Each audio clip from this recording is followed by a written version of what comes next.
Shocking পদত্যাগ।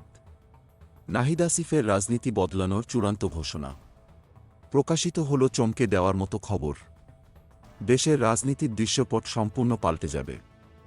নতুন রাজনৈতিক দলে যোগ দিতে যাচ্ছেন নাহিদ ইসলাম এবং আসিফ মাহমুদ। এবং হ্যাঁ, আগামী 15 ফেব্রুয়ারির মধ্যে সরকারের শীর্ষ উপদেষ্টারা পদত্যাগ করতে যাচ্ছেন। এটা সত্যিই অবিশ্বাস্য।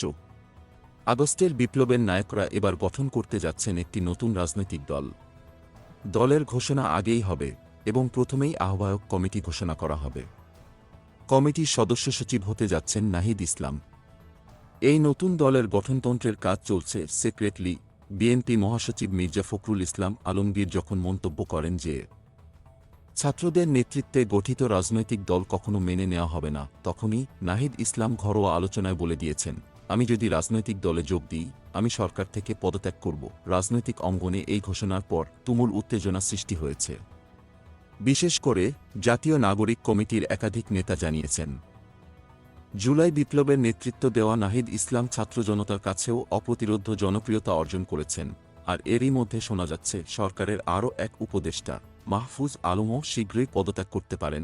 আদি বলেছেন, গণঅভ্যুত্থানে যারা নেতৃত্ব দিয়েছেন তারা সরকারের পদ থেকে পদত্যাগ করবেন এবং নতুন রাজনৈতিক উদ্যোগে নেতৃত্ব দেবেন।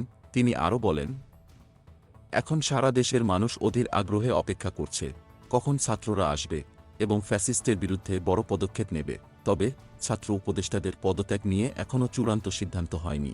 তবে সামান্তা শারমিন স্পষ্ট জানিয়েছেন, যারা সরকারে আছেন তারা রাজনৈতিক দলে যোগ দিতে পারবেন না, পদত্যাগ করতে হবে।